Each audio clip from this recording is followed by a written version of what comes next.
الفاتحة.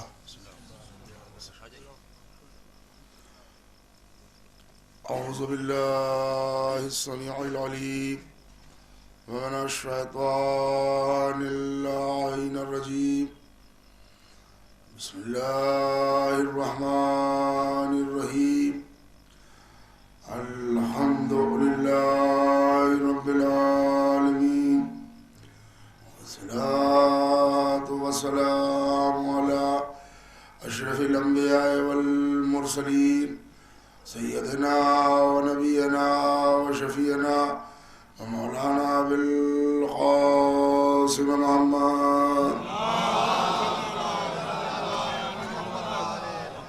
وآله الطيبين الطاهرين المعصومين المظلومين، ولعنة الله على أعدائهم وقتلتهم وغاصبي حقوقهم أجمعين من يومنا هذا إلى قيام يوم الدين. أما بعد فقد قال الله تبارك وتعالى في كتابه المجيد والفرقان الحميد وهو أصدق الصادقين وقول الحق. بسم الله الرحمن الرحيم. وسيعلم الذين ظلموا أي منقلب ينقلبون. صلوات بسم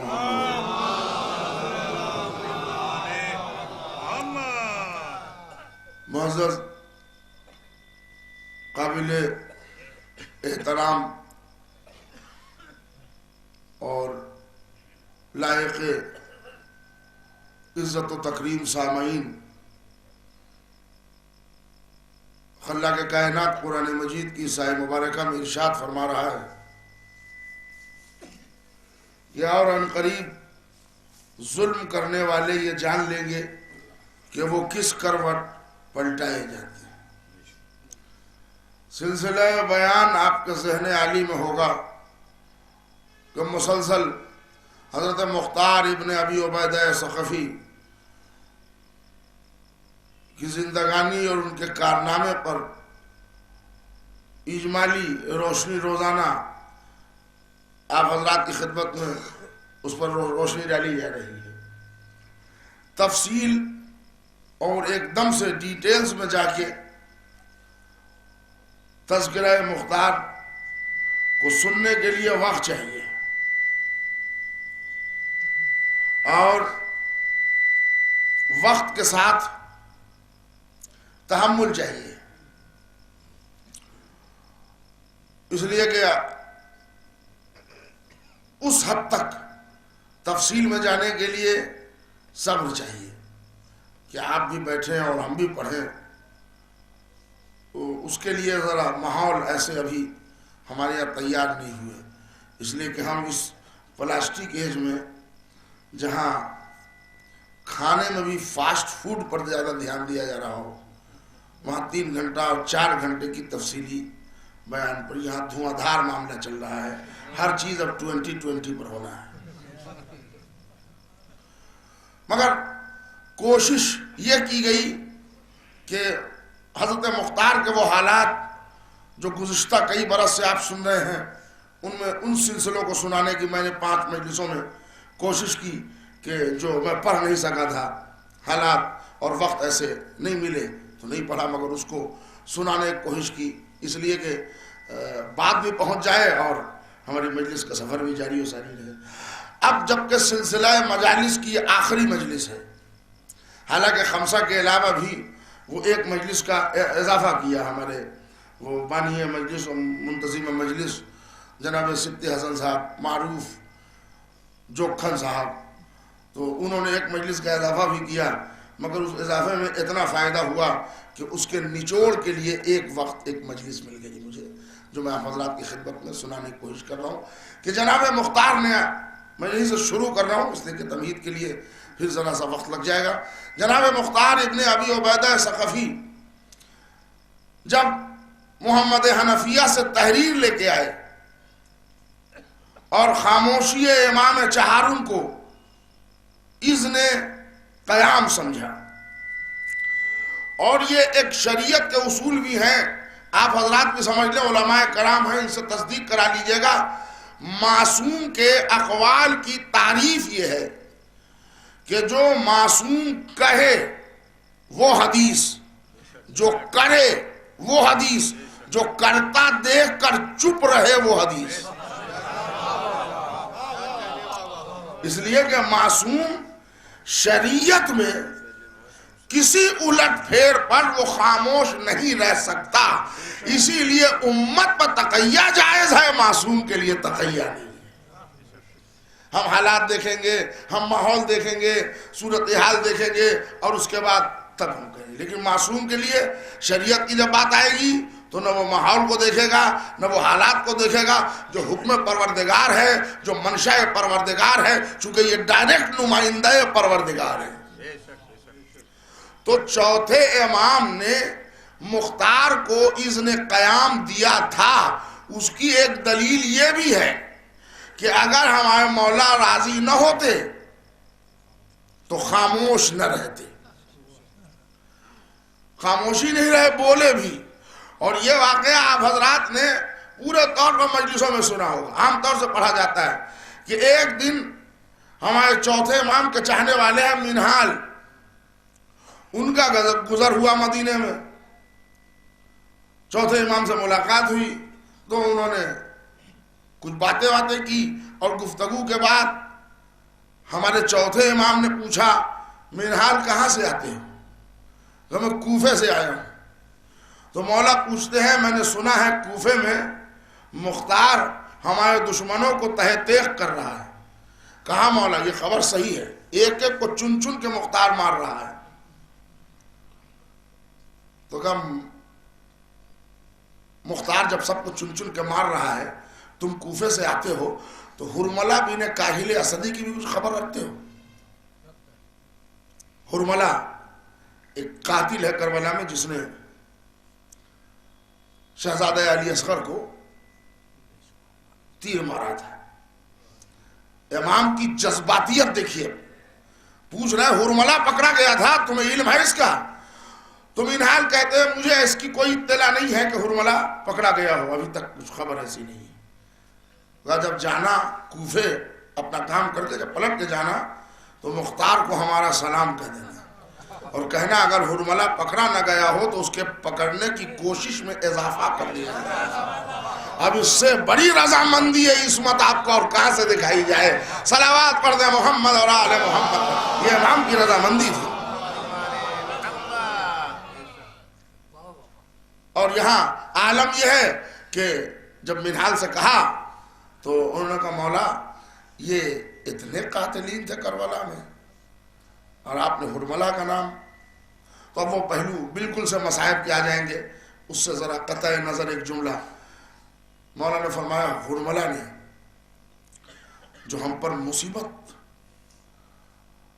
ڈھائی ہے اس کا بیان کیا کروں، بس اتنا سمجھ لو کہ خالی اس نے شہزادہ علی اصغر کو نہیں مارا، وہ بچوں کی آس توڑ دی اس نے جو مشکیزہ میرا چچا لے کے آ رہا تھا، اس نے وہ تیر اس میں مارا، ایک تیر امام حسین کے قلب مارا، اس نے دل۔ تو یہ اس نے اتنے بڑے ظلم کیے ہیں۔ اس کے بعد چوتھے امام نے ہاتھ کو اٹھایا، پروردگارا تو ہرملہ کو مرنے سے پہلے آگ اور لوہے کا مزہ چکھا۔ منہال کہتے ہیں کہ مجھے ایک اور کام تھا مگر میں نے جلدی جلدی اس کام کو سمیٹا اور اس پیغام کو حکم امام سمجھ کر سیدھا کوفہ آیا۔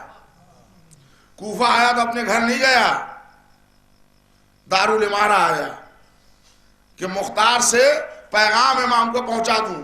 کہتے ہیں دارالامارہ میں ایک میدان، اب میں آپ کو بتا دوں کہ ایک میدان اس میں جناب مختار نے قیام کیا تھا اور وہاں لوہے کے بڑے بڑے راڈ اور بڑی بڑی پائپیں جیسے ہوتی ہے نا ویسے کھمبے کروائے تھے، وہ جیسے فٹ بال کھیلنے کے لیے بنایا جاتا ہے وہ ویسے ہی دشمنان اہل بیت کو الٹ الٹ کے مارنے کے لیے ترکیبیں لگائی تھی انہوں نے۔ گویا قاتلان حسین کو کیفر کردار تک پہنچانے کا پہلا اسٹیڈیم بنایا تھا مختار نے کوفے۔ چاروں طرف کرسیاں لگی ہوئی ہوتی تھی، لوگ بیٹھتے تھے اور تھو تھو کرتے تھے۔ منہال کہتے ہیں کہ جب ہم داخل ہوئے تو مجمع بہت دیکھا، تو میں نے پوچھا یہ شور کیا ہے؟ کہا ایک ظالم پکڑا گیا ہے، لوگ ٹوٹ کے اس کو مار رہے ہیں۔ کہا اچھا کون ہے؟ انہوں نے کہا ہم کو نہیں معلوم۔ ان سے پوچھا اور وہاں آئے تو جناب مختار خود بنفس نفیس، ہرملہ ادھر مارا جا رہا ہے، یہاں وقت کھڑے کہ ایک مرتبہ ہرملہ کو سزا دینے پر جو مامور تھا اس نے آگ سے ایک لوہے کی گرم سلاخیں نکالی، بالکل ریڈ رنگ کی، یعنی وہ ریڈ رنگ کی نہیں تھی، وہ شولوں میں بھڑک کے ہوئی تھی، اور ڈائریکٹ لا کے اس کی زبان پر رگڑ دیا۔ چلا رہا تھا ہرملہ۔ تب جناب منہال نے بازو والے سے پوچھا یہ آخر ہے کون جو اس طرح سے اس کو جلا جلا کے مارا جا رہا ہے؟ کہ تم کو نہیں معلوم یہ علی اصغر کا قاتل ہرملہ ہے؟ کہا ارے یہ ہرملہ ہے؟ واہ میرے مولا، یقیناً قرآن مجید کی جو آیت ہے اس کی تفسیر ہے آپ وَمَا تَشَاءُونَ إِلَّا أَن يَشَاءَ اللَّهُ۔ توجہ چاہ رہا ہوں میرے بھائی، جیسے یہ آیت پڑھی تو مختار وہیں پہ کھڑے ہوئے تھے، انہوں نے سنا، انہوں نے کہا بھائی یہ اس بے ضرورت یہ آیت تو نے کیوں پڑھی؟ تو اس نے کہا بھائی آپ مجھے پہچانتے نہیں، اس لیے کہ آپ ابھی تک منہال جناب مختار کو شکل سے اچھا پہچانتے بھی رہے ہوں گے، دھوکا ہوگا کہ ان کو تو تخت پہ ہونا چاہیے نا، یہاں پر تو جنرل آدمی کھڑا ہوا ہے۔ تو انہوں نے کہا کہ آپ کو نہیں معلوم میں ابھی اپنے چوتھے امام کی خدمت میں آیا ہوں، وہاں سے آیا ہوں۔ تو مولا نے کہا تھا کہ مختار کو میرا سلام کہنا اور یہ کہنا کہ اس کو مرنے سے پہلے آگ اور لوہے، وہ دعا کی تھی اللہ سے کہ مرنے سے پہلے اسے آگ اور لوہے کا مزہ چکھا، بس اتنا سنا۔ تو جنرل آدمی کہہ رہے تھے، سمجھ رہے تھے، فوراً وہاں پر سامنے کے آدمی کو ہٹایا اور سجدہ شکر میں جھک گئے، ہاتھوں کو بلند کیا، پروردگارا تو ہمارے عمل سے راضی ہے، اس لیے کہ جو تیرا نمائندہ کہہ رہا ہے وہ بغیر بتائے مختار کر رہا ہے۔ توجہ چاہ رہا ہوں میرے بھائی۔ تو اب منہال نے کہا ارے آپ ہی مختار ہیں؟ کہا ہاں میں ہی مختار ہوں۔ اس کے بعد اس کے جسم کے ایک ایک اعضا کو آگ میں جلائے گا، مگر اس سے پہلے سنیں آپ، جناب مختار فن سپاہیگیری سیکھتے تھے جناب محمد حنفیہ سے، اور یہ کئی ایسی ٹریننگ ہوئی ہے جو گھروں میں باغ میں لڑائی ہوئی ہے، جس میں مختار بھی ہیں، ابراہیم بن مالک اشتر بھی ہیں، محمد حنفیہ بھی ہیں، اور مولا ہر ایک پہلو کو حضرت علی علیہ السلام دیکھتے تھے۔ چنانچہ ایک موقع پر یہ تینوں لڑ رہے تھے آپس میں، فن سپاہیگیری سیکھ رہے تھے۔ محمد حنفیہ نے ایک کرسی لا کے دی اور اپنے والد بزرگوار مولا دو جہاں غالب علی کل غالب حضرت علی ابن ابی طالب، سننا میرے بھائی، توجہ چاہ رہا ہوں، چھوٹی چھوٹی تاریخیں پڑھ رہا ہوں۔ انہوں نے بٹھالا لا کے اور کہا بابا میں نے ان کو ٹریننگ دی ہے، کچھ سکھایا ہے، ذرا آپ دیکھیے کچھ آپ کی سند ہو۔ اس لیے کہ یہ سب ہم لوگ جتنے ہیں یہ سب دنیا کے بہادر کہلائیں گے، اور آپ کے لیے لافتہ کا قصیدہ آیا ہے، تو آپ کی گفتگو سند ہو جائے گی، آپ سند دیکھیں۔ تو مولا علی دیکھتے رہے، مختار کو بھی دیکھا، ابراہیم کو بھی دیکھا، اور سب کو دیکھا۔ دیکھتے دیکھتے تھوڑی دیر کے بعد مولا اٹھے اور انہوں نے مختار کے پیٹھ پر ہاتھ پھیری اور کہا کہ محمد حنفیہ سے اس کو نیزہ سکھا، نیزہ چلانے میں مہارت رکھتا ہے، اس کا رجحان ادھر ہے۔ ابراہیم کو تلوار چلانے پر کوشش پاور بڑھا، اس لیے کہ تلوار کے فن سے زیادہ واقف ہے، اور ایک چھوٹی سی تلوار تھی مولا علی کے پاس جس کو سیف علی کہتے ہیں، مولا علی نے اس کو تحفے میں ابراہیم کو دے دی۔ اور کمال یہ ہے کہ آج سے 1377 برس پہلے کا یہ واقعہ ہے، اور کربلا سے پہلے کا یہ واقعہ ہے جب مولا علی نے تلوار دی، اور وہ تلوار عربستان میں گھومتے گھومتے نسل مالک اشتر سے ہوتے ہوئے وہ آ گئی اورنگزیب تک۔ اورنگزیب کے زمانے تک مغلیہ سلطنت میں وہ سیف علی موجود تھی۔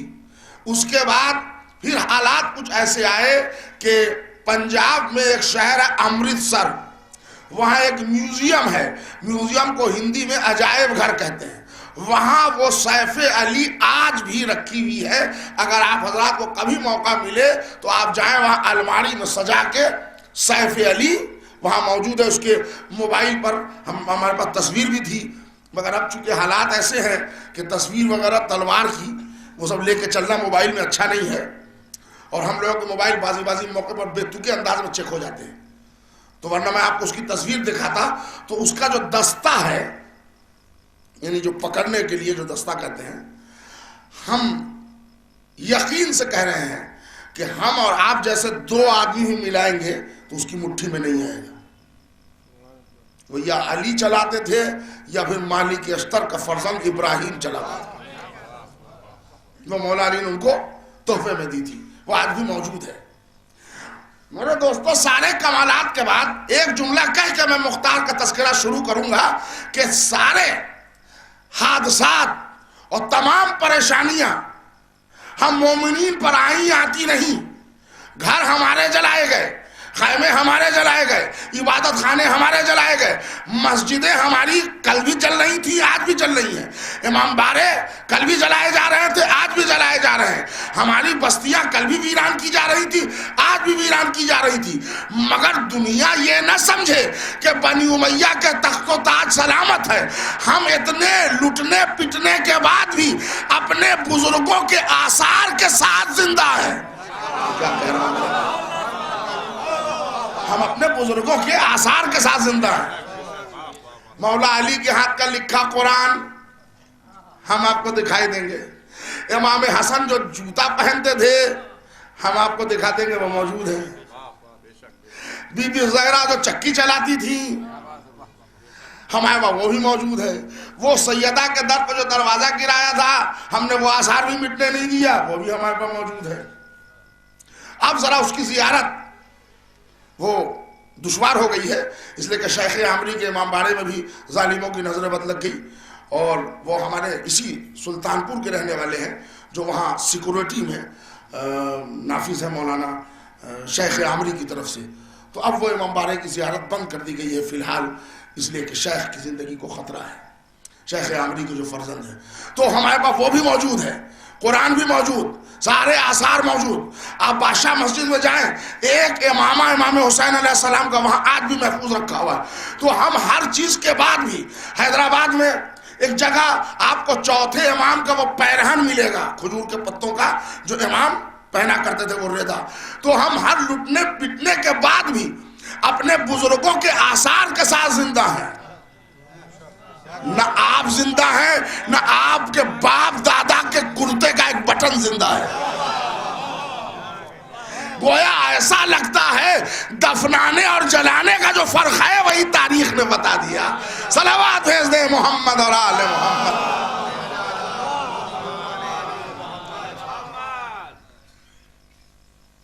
کچھ تو سمجھ ہی گئے ہوں گے, دفنانے اور جلانے کی جو ترکیب ہے وہاں سارے آثار مل جاتے ہیں. چلو کام ختم کرو. پروفیسر امین الحسن نے کہا بھی ہے کہ اتنا تو 6 ماہ کا بچہ بتا دے گا تمہیں کس جگہ رونا کہاں پر مسکرانا چاہیے. وہ جو مومن تھا اسے تم نے تو کافر کہہ دیا, دفن اس کو کر دیا جس کو جلانا چاہیے. ہم زندہ ہیں اپنے آثار کے ساتھ.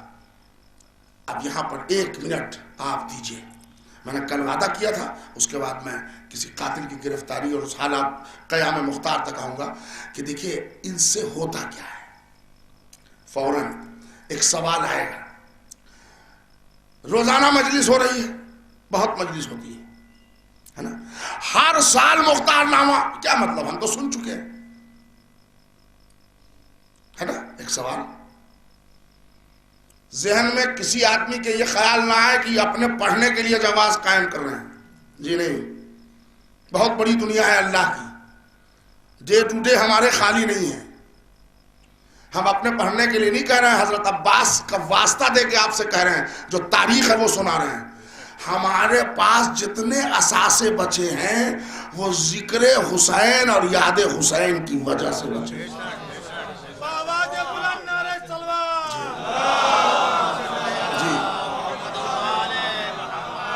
پوچھ لیجئے نسلوں سے ہمارے, ہمیں کچھ نہیں معلوم تھا, ہم کہاں جائیں گے مدرسے میں، ہم کہاں جائیں گے لائبریری میں، اور کون جائے گا لائبریری میں؟ صبح اٹھے، اگر اللہ نے توفیق دے دی تو نماز پڑھی، نماز پڑھنے کے بعد گھر میں چائے بنانے کی زحمت نہ کی، چوراہے پر چلے آئے، سپریم کورٹ تک پہنچ گیا چوراہے پر، ایک کپ چائے لے کے لوور کورٹ سے سپریم کورٹ تک، اکھلیش سے نریندر مودی تک، اور اب تو ہر زبان پر، یہ دلی تک کہاں جائیں گے، واشنگٹن ڈی سی چلے گئے، ہر زبان پر ٹرمپ ہے، ڈونالڈ ٹرمپ، جو مسلمانوں کا ایک دشمن بن کے اٹھا ہے، مگر وہ مسلمانوں کا دشمن ہے، اسلام کا دشمن نہیں ہے، اس کی وضاحت نہیں کر رہا۔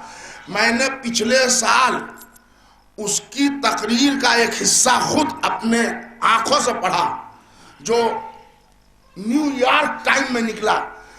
اس نے کہا کہ ہم مسلمان کو روکیں گے مگر دہشت گرد مسلمان کو روکیں گے، ہم ہر مسلمان کو نہیں روکیں گے۔ تو اس سے اینکر نے پوچھا، انٹرویو لینے والے نے، اس کا جملہ سنیے، ملعون ہے رہا کرے ملعون، ہم اس کو اپریشیٹ نہیں کرتے، مگر جس دشمن کے دہن پر بھی اگر حق ہو تو اس کو تو ہم مانتے ہیں۔ اس نے کہا آپ کیسے پہچانیں گے کہ یہ دہشت گرد ہے یا یہ دہشت گرد نہیں ہے؟ تو کہا ہم اس سے ایک سوال کریں گے کہ اسلامک ہسٹری کا جملے رائے گا نہ جانے دینا میرے بھائی، ہم اس سے سوال کریں گے۔ ایک صلوات پڑھ دے محمد اور آلہ محمد۔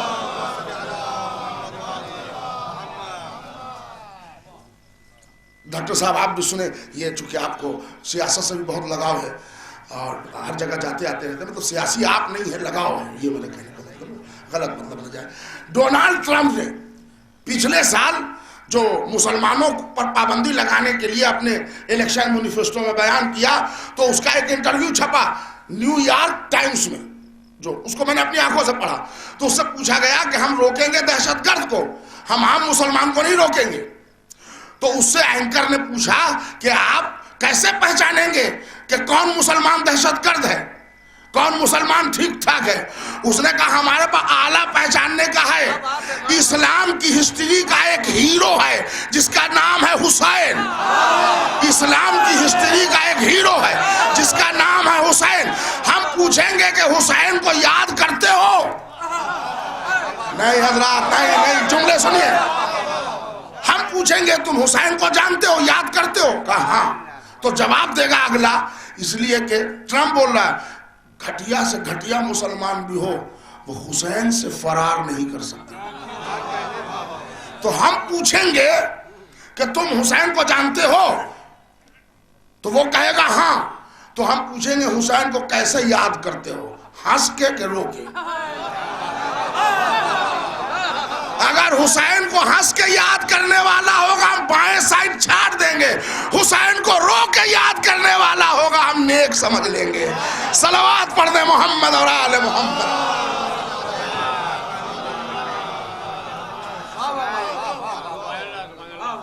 تو ٹھیک ہے، ہم اس کی کوئی تعریف نہیں کرتے کہ ہم اس کو اپریشیٹ کر رہے ہیں ہمارے بیان۔ تو میں آپ کی خدمت میں جو تاریخ، اسی وجہ سے تاریخ زندہ کیسے ہوئی ہے، ایک میریکل چمتکار معجزہ آپ سنیں، حضرت مختار کے دربار کا پیغام آپ کو سنا رہا ہوں۔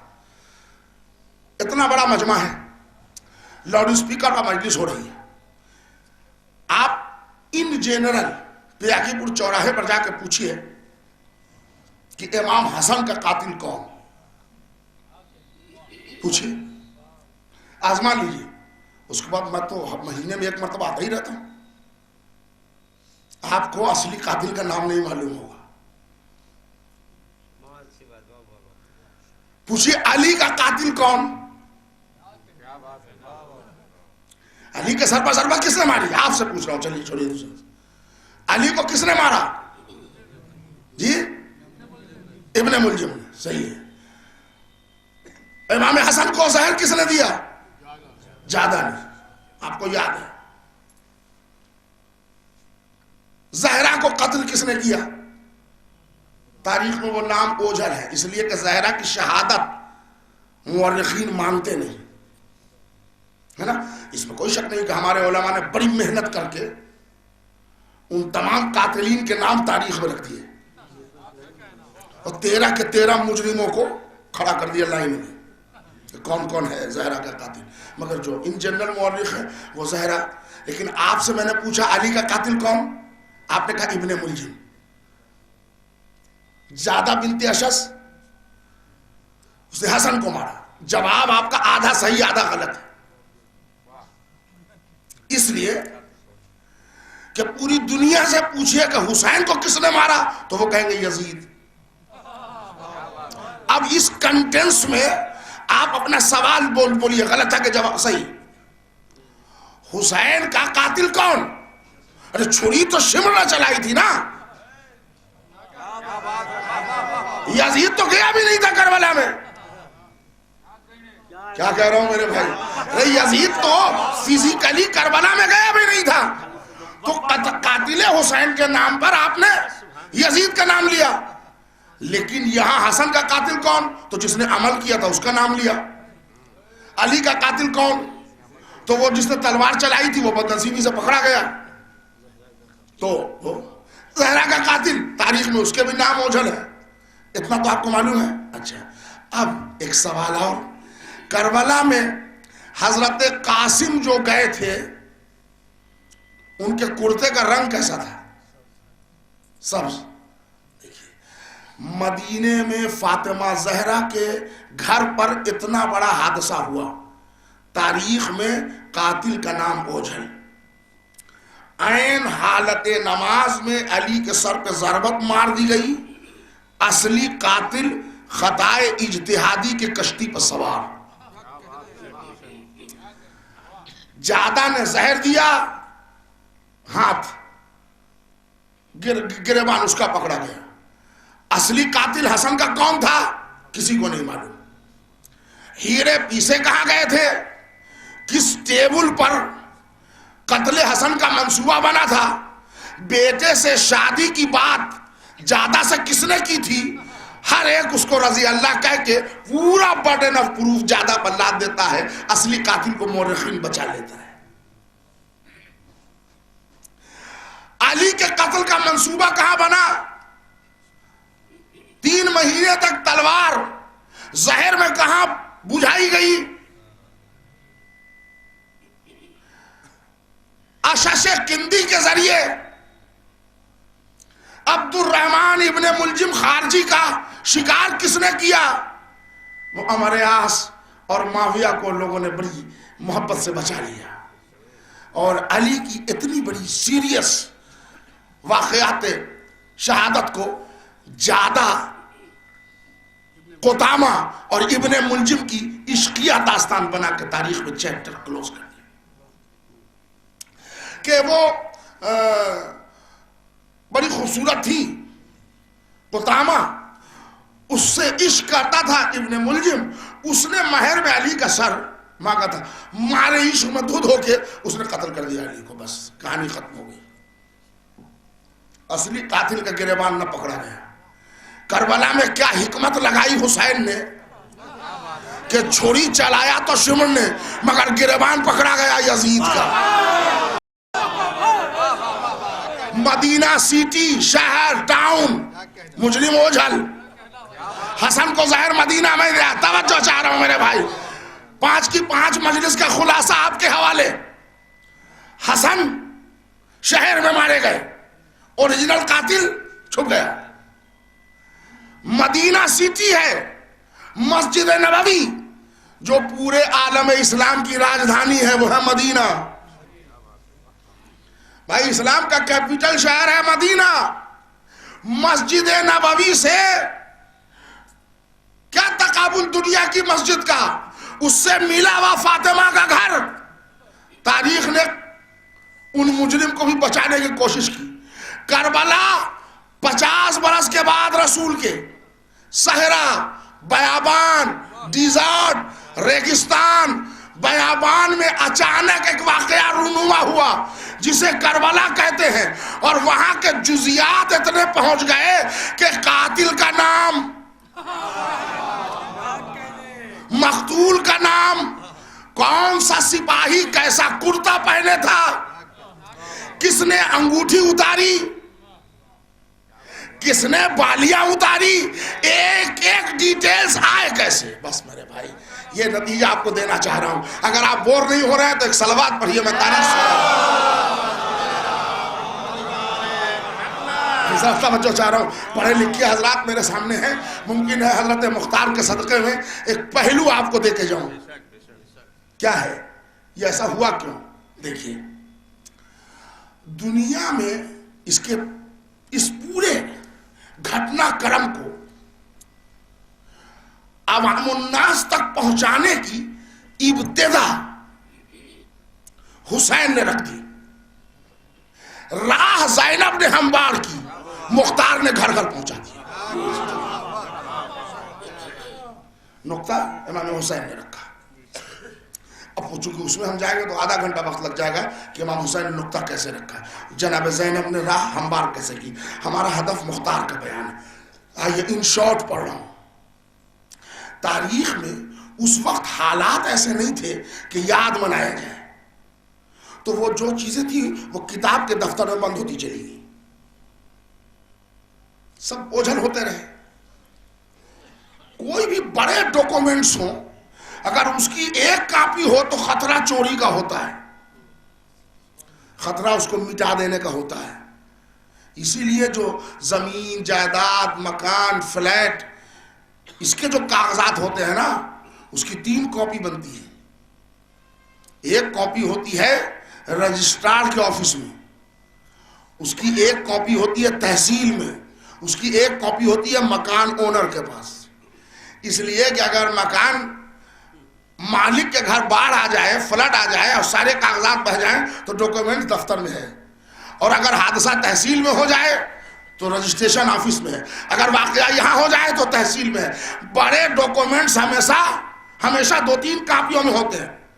کربلا تاریخ انسانیت کا ایک عظیم واقعہ تھا.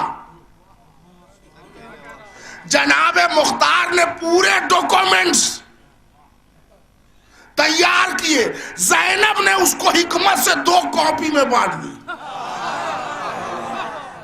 سنیے یہ کربلا آپ تک پہنچی کیسے، یہ بھی ڈیٹیلز کبھی اس طرح سے سنا کیجیے. یہ سارے واقعات ہو گئے، کس نے کس کو مارا، کس نے گھوڑے دوڑائے، کس نے گھوڑے میں ناک، میں کیا بتاؤں، ایک ایک ڈیٹیلز ہمارے پاس موجود ہے. ہمارے مورخین نے سب لکھ دیا. کیسے لکھا؟ اس کے لکھنے کی وجہ یہ تھی کہ جب قافلہ لوٹا ہوا دربار میں یزید میں گیا تو دنیا تو سمجھ رہی تھی کہ زینب پر ظلم ہو رہا ہے، اور زینب اس کو مصلحت خداوندی اور حسینیت کو عام کرنے کے لیے بڑی خوشی سے قبول کر کے جا رہی تھی. اور وہاں دربار میں اسٹیٹمنٹ ہوا کس نے کیا کیا کیا تاکہ انعام بانٹا جائے گا. تو سب نے کہا ہم نے اتنے پتھر مارے، اس نے کہا ہم نے اتنے نیزے مارے، انہوں نے کہا ہم نے ان کو گرز مارا. سب کا نام لکھا گیا، انعام دیے گئے. اب وہاں یہ بات صحیح ہے کہ جرم کو بڑھا کے لکھایا ہوگا اس لیے کہ پیمنٹ لینا ہے، اتنی بات ہم بھی جانتے ہیں. اب اس کے بعد ایک ہی جگہ کاپی رہ گئی اور وہ دشمن کا دربار ہے، کہیں ہسٹری ڈیلیٹ نہ ہو جائے. تو زینب نے آزاداری کی ایک شکل دی، مختار نے وہ ذمہ اپنے ہاتھ لے لیا. اب جو ایک ایک قاتلین کو چن چن کر پکڑا، پہلے اس کا اسٹیٹمنٹ لکھا، تو نے کیا جرم کیا، تو نے کس کو مارا، اس کے رد عمل کیا ہوں گے. کہ اب ایک ریکارڈ دشمن کے یہاں ہوگا، دوسرا ریکارڈ محب اہل بیت کے یہاں ہوگا. اتنی بات ہم بھی جانتے ہیں، توجہ چاہ رہا ہوں، اتنی بات ہم بھی جانتے ہیں، یزید کے یہاں جو اسٹیٹمنٹ دیا وہ بڑھا کے دیا ہوگا اس لیے کہ لینا ہے. مختار کے یہاں جو بیان دیا وہ گھٹا کے دیا ہوگا اس لیے کہ پٹائی ہونی ہے. آج 1400 برس سے آپ کے علماء، خطبہ، شعراء، ذاکرین انہی دونوں دربار کے اسٹیٹمنٹ کے درمیان عقلی استنباط کر کے جو واقعہ آپ تک سناتے ہیں اسی کو واقعات کربلا کہا جاتا ہے. صلوات پڑھ دیں بھائی محمد اور آلہ. یہ جزیات اس کے ایسے آئے ہم تک. اب اس کی ضرورت پڑی مختار کو. جناب مختار ابن ابی عبیدہ ثقفی جب بحیثیت امیر کوفہ تخت پر بیٹھے، انہوں نے کہا لو پکڑو. تو ابراہیم نے کہا کس کو پکڑو؟ تو جو کربلا میں گئے تھے انہوں نے کہا نہیں یہ ابھی بچوں والی حرکت نہ کیجیے آپ، یہ تو سب نکل لگے ہیں، بڑے بڑے شرغنے جو ہیں سب چھپ گئے، ان کو نکالنے کی ترکیب لگائیے۔ تو انہوں نے کیا ترکیب لگایا؟ ان کو پکڑو مارو۔ انہوں نے کہا پہلی بات تو یہ ہے کہ کربلا میں جو یہ 2 لاکھ 2.5 لاکھ 9 لاکھ تک کی روایت ہے، کم سے کم 80,000، ایک آدھ ضعیف روایت میں 30,000، زیادہ تر 80,000، 1,20,000، 2.5 لاکھ 9 لاکھ تک کی تعداد لکھی گئی، جتنا بھی مان لیا لاکھی آدمی۔ انہوں نے کہا ابراہیم نے کہ یہ لاکھوں کربلا میں گئے تھے، ان کا نام ولدیت معلوم ہے آپ کو؟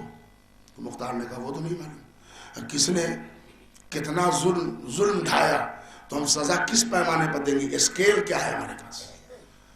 تو کہا وہ اسکیل تو نہیں ہے، پتہ کرو۔ تو انہوں نے کہا اسی لیے تو کہہ رہے ہیں گھبرائیے مت آپ۔ تو ٹھیک ہے نہیں گھبراتے ہیں، 3 دن کے بعد پکڑو گے، 4 دن کے بعد؟ انہوں نے کہا نا ابھی مہینوں لگے گا۔ مہینوں ہم برداشت نہیں کر سکتے، اس لیے کہ یہ حکومت ہم نے تخت پر بیٹھنے کے لیے حاصل نہیں کی ہے، دشمنان کربلا کا حق حیات چھیننے کے لیے حاصل کی۔ جلدی کرو ہمارے پاس ٹائم نہیں۔ تو اب ابراہیم نے ایک پورا لکھ کے دیا کہ اب آپ ذرا دربار میں یہ اعلان کریں کہ بھائیو ایھا الناس، اے لوگو، اے انسانوں، ہمارا مقصد حسین کے قاتلوں کو پکڑنا نہیں ہے۔ یہ میں نے حکومت کے لیے ایک چال چلی تھی کہ حسین کا نام لیا تھا، تو جناب مختار نے نہیں پڑھ کے کہا اس کو رکھیے آپ، یہ ہم سے نہ ہوگا، یہ ہم اپنی زبان سے لائے کہ ہم نے چال چلی تھی حکومت قائم کرنے کے لیے، اور حسین سے کوئی مطلب تھا، یہ ہم سے نہ کہا جائے گا۔ تو ابراہیم نے کہا کہ بدلہ لینے کی اسٹریٹجی یہی ہے کہ آپ کو یہ کہنا ہوگا، لہذا آپ جتنے لوگ چھپ گئے ادھر ادھر چلے گئے ہیں وہ سب آ جائیں، ہمارا کام حکومت حاصل کرنا تھا وہ ہم نے کر لیا، اور آپ جو تجربہ کار لوگ ہیں جیسے شیس ابن ربعی، محمد ابن اشعث، سنان ابن انس، حسین ابن نمیر، ہاں یہ سب تو ہیں، کہ عمر بن سعد، شمر بن ذوالجوشن، حرملہ بن کاہل اسدی، اسحاق بن الاشعث، بجدل بن سلیم، یہ سب جتنے بڑے بڑے لوگ ہیں کہ وہ سب تشریف لائیں ہمارے یہاں، چائے پانی بھی پئیں اور رہیں بھی، کچھ مشورے بھی دیں، لہذا ہم سے بھاگنے کی ضرورت نہیں ہے، ہمارا کوئی کام بدلہ لینے کے لیے، وہ سب تو حکومت دینے کے لیے تو وہ ہم نے لے لی۔ مختار رونے لگے۔ ابراہیم نے سمجھایا کہ اس طرح کر کے کچھ لوگ آئیں گے، اور جب کچھ لوگ آئیں گے تو اس میں 1-2 کو پھوڑ کے پوچھا جائے گا کہ ڈیٹیلز ہم کو کربلا کے ملیں گے کہاں، ہے نا؟ کہاں؟ خیر صاحب، جناب مختار نے ان کے کہنے پر یہ اعلان کیا۔ یہی کچھ بچگانہ ذہن رکھنے والے یا چوراہے کی علم حاصل کرنے والے بچوں کو مل گیا۔ انہوں کہنے کہ مختار نے تو حکومت قائم کی تھی، اسلام کے داستان مدرسوں میں پڑھائے جاتے ہیں، چوراہے کے ہوٹلوں میں نہیں۔ ہمارے علماء اس کے لیے بڑی محنت اٹھاتے ہیں۔ ہمارے مدرسے کے طلباء، آپ جو بیٹھ کے کھینچ کے مسلم ران کھینچ لیتے ہیں، مدرسوں کے طلباء کے جو کھانے آپ دیکھیے گا آپ کی روح فنا ہو جائے گی، مگر یہ اتنی زحمتیں کیوں اٹھاتے ہیں؟ تاکہ حق کے اہل بیت پہنچانے کا ذریعہ بن سکے۔ ہوا اڑانے کا یہ نام علم نہیں ہے، اور لہذا یہ بھی میں آپ کو بتا دوں کہ مدرسے کے اور خاص طور سے علم دین حاصل کرنے والے طلباء کی عزت کیا کیجئے، اس لیے کہ یہ طلباء نہیں ہیں، ہماری ملت کے لیے مستقبل ہیں۔ اب جی آپ کیسے پتا چلے گا؟ وہ سن لیا، وہ مختار نے تو کہا تھا، جی بالکل کہا تھا، مگر ان کے کہنے کا مقصد کیا تھا؟ اس کے پیچھے کے لائن یہ ہے کہ ابراہیم نے ان سے کہلوایا تھا تاکہ کربلا کے ڈیٹیلز لینا تھے، آپ دے دیجئے گا تو دیجئے۔ کون تھا وہاں؟ 4 شہید کے تو نام یاد نہیں ٹھیک سے، ہے نا بھائی؟ نہیں یاد ہے۔ اور اس کے بعد ہم بقراتی تو ہم سے پوچھ لیجئے، ہم سے زیادہ بقرات قوم کہاں پیدا ہوئی ابھی تک؟ سب کو مشورہ یہیں سے بیٹھ کے دیں گے۔ بشیر نجفی صاحب کو ایسے کرنا چاہیے تھا، سبحان اللہ، اجتہاد وہ کر رہے ہیں، مشورہ یہ دے رہے ہیں۔ سستانی صاحب کو یہاں پر ایسے اگر کر دیتے ارے بھائی اپنا ٹیلی فون نمبر دیجئے، جب نیا مسئلہ دیں گے تو آپ سے پوچھ لیں گے. میں غلط تو نہیں پڑھا؟ یہ سنتے ہیں نا آپ مسجد ختم ہونے کے بعد چوراہوں پر اگر ٹائم مل گیا مولوی کا دماغ کھانے کے لیے تو اس وقت یہی سب سوالات ہوتے ہیں. نہیں، اس کے لیے بڑی حکمت لگائی ابراہیم بن مالک اشتر نے. جب 10-12 دن ہو گیا، ادھر شمر گھر سے نکلا، ادھر سے سنان ابن انس آ گیا، ان سب لوگ ٹھنڈی سانس دینے لگے. تو ایک دن سب کی دعوت کرا دی مختار نے. خون گرم ہو گیا مختار کا ان کو کھلاتے ہوئے. ان لوگوں کو کھلا رہا ہوں، کہا ابھی کھلائیے پھر چن چن کے مارے نہیں، ہم گھبرائیے نہیں. کھلا پلا کے مارنا، اس لیے کہ بکرے کو کھلا پلا کے ذبح کیا گیا تھا، کھلائیے. لیکن ڈیٹیلز ملے نہیں. سنے گا میرے بھائی جہاں جہاں آواز پہنچ رہی ہے کہ اس بیچ میں آئیے قبلوں کا باپ ایک صلوات پڑھ دیں محمد اور آل محمد.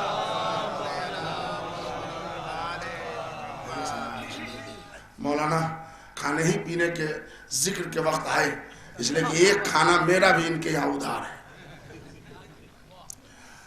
اور برحال وہ تو ہم کبھی نہ کبھی کھا ہی لیں گے زندہ رہے تو.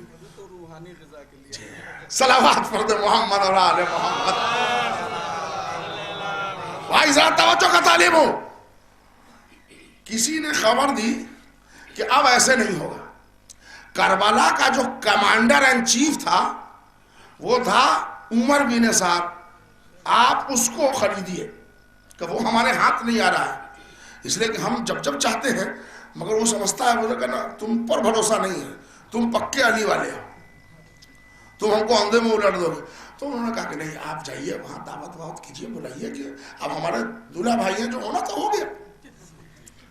تو مختار ابراہیم کے سمجھانے پر گئے. انہوں نے کہا دیکھیے اصل میں یہ ہے کہ آپ کو تجربہ زیادہ ہے، جنرل رہ چکے ہیں، تو آپ کا تشریف لایا کیجیے، پہلے میں بیٹھا کیجیے، جو ہونا تو ہو گیا، آپ تو حکومت قائم کر لی، اور آپ بہرحال ہمارے زوجہ کے شوہر ہیں تو آپ سے رشتہ داری بھی ہے.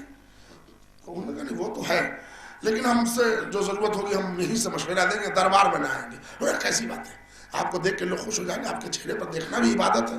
یہ داڑھی، یہ صحیح بخاری شریف میں 3 روایت عمر بن سعد سے بھی ہے، اور اس کے نیچے نوٹ لکھا ہے کہ یہ بات صحیح ہے کہ حضرت عمر بن سعد کربلا میں گئے قتل حسین میں، مگر آدمی اچھے تھے.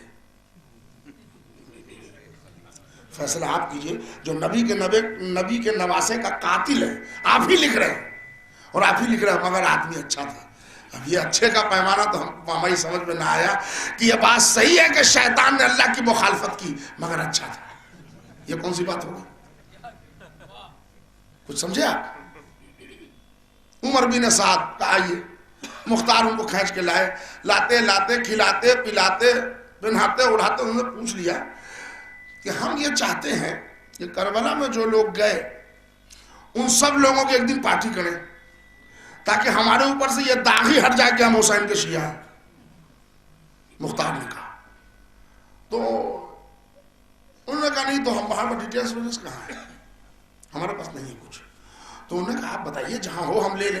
کہاں ایک شاعر گیا تھا، شعرا حضرات سے معافی کے ساتھ، اس لیے کہ شعر کہنا اچھی بات ہے، شعر کو گھما دینا یہ غلط بات ہے، لیکن یہ ان شاعروں کے لیے ہے جو دنیا دار ہوتے ہیں. بحمدللہ ہمارے جو شعرا ہیں وہ شعرا خالی نہیں ہے، شعرائے اہل بیت. اہل بیت الگ کر دیا جائے تو کوئی حقیقت نہیں ہے، اور اہل بیت اگر شامل کر دیا جائے تو لائق عزت و احترام. تو اس لیے وہ کچھ سمجھے بھی نہیں کہ شاعر کا نام ہے ابو خلیق عرشی. ابو خلیق عرشی کہاں کہ وہ اس کے پاس ایک ڈیٹیلز ہے. یزید نے جو انعام دیا تھا اس میں بھی یہ ڈائری اس نے دی تھی، اور اس نے ہر کام کو لکھا ہے. اس نے نیزہ مارا، اس نے خنجر چلایا، اس نے یہ کیا، اس نے یہ کیا، اور اسی پر اس کو انعام دیا گیا تھا. اور جو لوگ بھاگتے تھے بنی ہاشم کے تلوار کے روب سے تو یہ شعر پڑھ کے حوصلے بھی بڑھاتا تھا. تو جناب مختار نے کہا اچھا ٹھیک ہے، صحیح کیا. عبداللہ ابن کامل انصاری کو حکم دیا اس کو پکڑو. گھما پھرا کے وہ پکڑا گیا، بڑی شارٹ میں پڑھ رہا ہوں، وہ پکڑا گیا. عبداللہ ابن کامل انصاری جب دیکھا تو کہا ارے اس کو تو میں نے پہچانا، تو نے میرے نبی پاک کے لیے 100 سے زیادہ بند نازیبا اور گالیوں میں کہے ہیں. تو اس نے کہا نہیں وہ تو دھوکہ سے ہو گیا تھا اور وہ ایسے ہوا ویسے ہوا. اس نے کہا کربلا میں تو نے حوصلے بھی بڑھائے ہیں. ہاں چل. ہڈی پسلی توڑتے ہوئے اس کو لائے, اتنا مارا راستے میں. اب جب جناب مختار نے دیکھا تو انہوں نے کیا بات ہے, انہوں نے کہا دیکھیے ہم شاعر ادیب ہیں, ہم کو ایسا پیٹ رہے ہیں, یہ ہم کو تو کوئی بھی پیسہ دے گا ہم شعر کہہ دیں گے, یہ ہم کو شعر کہنے کے لیے مار رہے ہیں. اس بیچ میں آ گئے ابراہیم بن مالک اشتر, انہوں نے حکم دیا عبداللہ ابن کامل انصاری سے, ہتھکڑی بیڑی کھول دو اس کی, صحیح کہہ رہا ہے, شاعر آدمی ہے, اس کا کام ہے پیسہ لے کے شعر کہنا. تو شعر کہہ رہا تھا, حوصلے بڑھا رہا تھا, بیچارہ گیا تھا وہاں. ٹھیک ہے بھائی تو آزاد ہے, خالی وہ ڈائری ہم کو دے دے جس میں کربلا میں تو نے لکھا ہے کس نے کون ظلم کیا, بس, اور اس کو بعد تو جا, کچھ پیسے ویسے بھی دے دوں گا. تو وہ سٹا ان کے پاس, کہہ رہا مختار بھی خراب آدمی ہے, عبداللہ ابن کامل انصاری بھی خراب, آپ ہی اس دربار میں اچھے آدمی معلوم ہوتے ہیں. اور اس نے آ کے اس نے بتایا کہ ہمارے پاس کوئی ڈائری وائری اصل میں ہے نہیں, اور اب رہا شعر کہنے کا تو ہم کو تو جو پیسہ دیتا تھا شعر کہہ دیتے تھے. تو ابراہیم نے کہا تم کہہ رہے ہو کہ ہم اچھے آدمی ہیں, بالکل اچھے آدمی ہیں, تو ہم تم کو ایسا بھی موت کے گھاٹ نہیں اتارنے دیں گے. چلو 2-4 شعر مولا علی کے فضائل میں پڑھ دو. تو اب وہ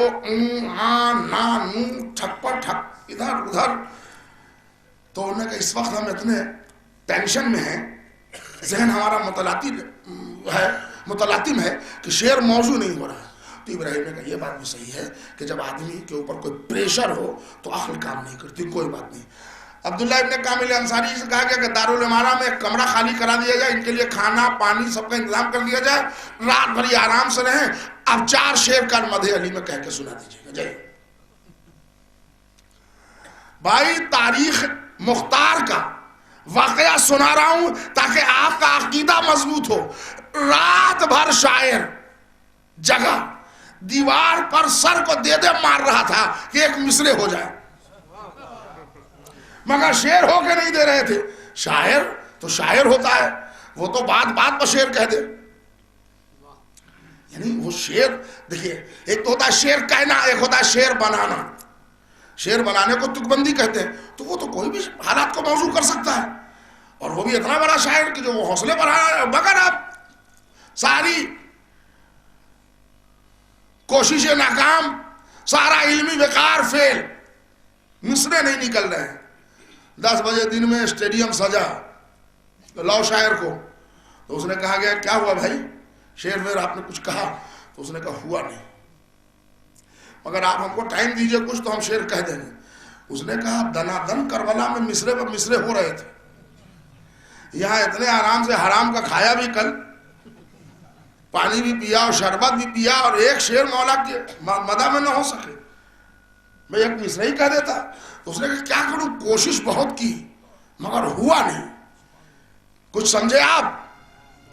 یہ جو تمام علماء شعراء مداحاں یہ جو فضائل اہل بیت میں لب کھولتے ہیں, یہ ان کی ذاتی کاوش نہیں ہوتی, یہ عطائے مولا ہے.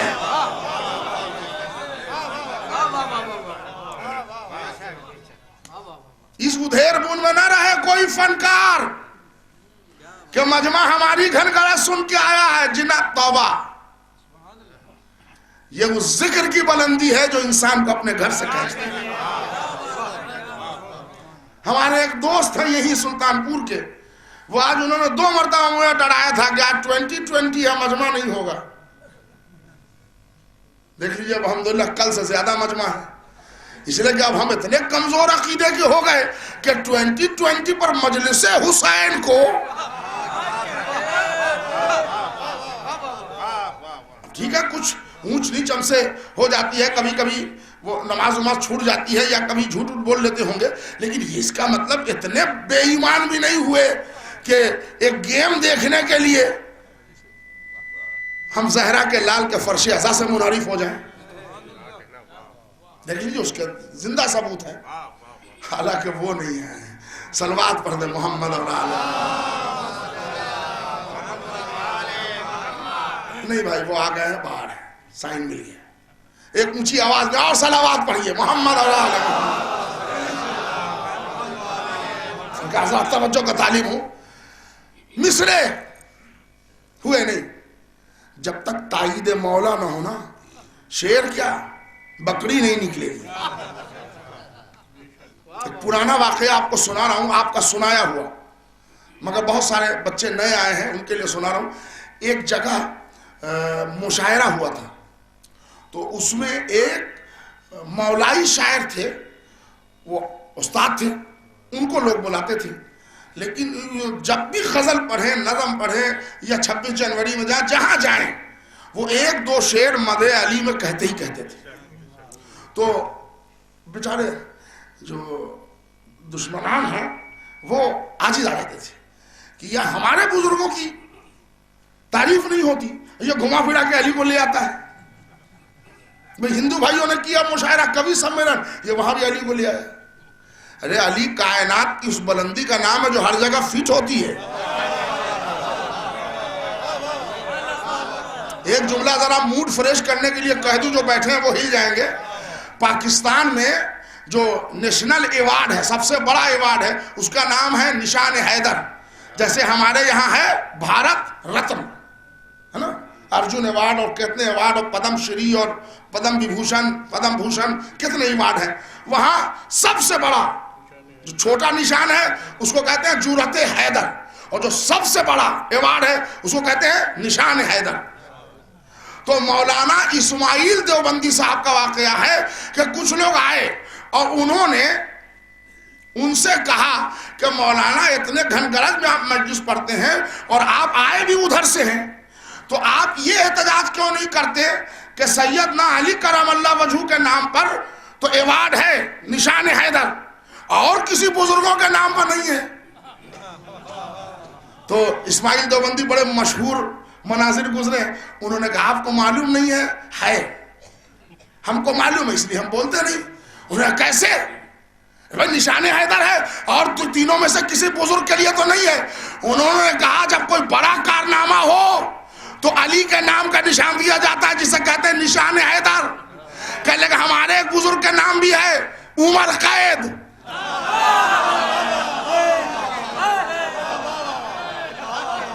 کیا سنا آپ نے؟ صلوات بھیجئے محمد اور آل محمد. موڈ فریش ہو گیا آپ کا؟ دیکھیے مزاح میں اگر آج آپ حضرات جم کے بیٹھے ہوئے, آج مجھے بار بار دسیوں لوگ آنے سے پہلے کہہ رہے تھے کہ آج آدھا گھنٹہ پڑھائیے, چاہے آدھا گھنٹہ نہ پڑھاؤں 15-20 منٹ تو پڑھائی دیں. اس لیے کہ یہ جو میں پڑھ رہا ہوں یہ خالی یہ نہیں کہ میں نے لطیفہ بول کے آپ کو ہنسا دیا, جی نہیں, یاد کر لیجئے یہ وقت پر کام آنے والے ہیں. اس لیے کہ ہمارے علماء نے بڑی خدمت کی ہے, مذاق میں بھی مزاح میں بھی حکمت رکھی. قبلہ رضی جعفر صاحب, مشیر بھائی قبلہ, آپ لوگ سنیں, میں ڈاکٹر صاحب خاص طور سے آپ سنیں. وہ پروفیسر صاحب, میں نیو جرسی میں مجلس پڑھا تھا, مولانا تقی الحیدری صاحب قبلہ اللہ مقامہ نے مجلس پڑھی تھی, اور اس کے بعد 12-13 جو مولوی حضرات تھے سب کی دعوت تھی. ایک ڈاکٹر ہیں ہمارے ہندوستان کے ہیں, بہت بڑے ڈاکٹر ہیں, تو وہ تھے علامہ جوادی زندہ تھے, 1999 کا واقعہ ہے. اور دعوت ہوئی تو سب لوگ کھانا پینا کھا کے ایک جگہ بیٹھے, تو چائے وائے چل رہی تھی. تو اس میں وہ ڈاکٹر صاحب رضوی صاحب, منظور رضوی صاحب, انہوں نے پوچھا علامہ جوادی سے کہ مولانا ایک مسئلہ بتائیے, ہم پیشے سے ڈاکٹر ہیں, نامحرم کے جسم کو چھونا حرام ہے, تو ہم کو کبھی کبھی ایسی ضرورت پڑتی ہے کہ گلوبس اتار کے نبض کو چھونا پڑتا ہے, اس لیے کہ گلوبس پر ہم اس بیٹ کو نہیں پڑھ سکتے. یہ بہتر بتائیں گے. تو آپ ذرا بتائیے کہ جب ہم عورتوں کے نبض کو چھوئیں اور گلوبس بھی ہاتھ میں نہ ہو تو کیا اس میں مسئلہ کیا کہتا ہے؟ قیامت ڈھا دی. علامہ جوادی نے مسئلہ بھی بتا دیا اور پوری پبلک کو ہنسا بھی دیا. انہوں نے کہا آپ یہ بتائیے کہ ہم کیسے عورتوں کے نبض کو دیکھیں. تو علامہ جوادی نے کہا ہاں ڈاکٹر صاحب, آپ جب تک آپ کی نبض تیز نہ ہو تب تک آپ دیکھتے ہیں. کیا بھائی سنا آپ نے؟ مسئلہ بھی بیان کر دیا اور الاؤڈ بھی کر دیا.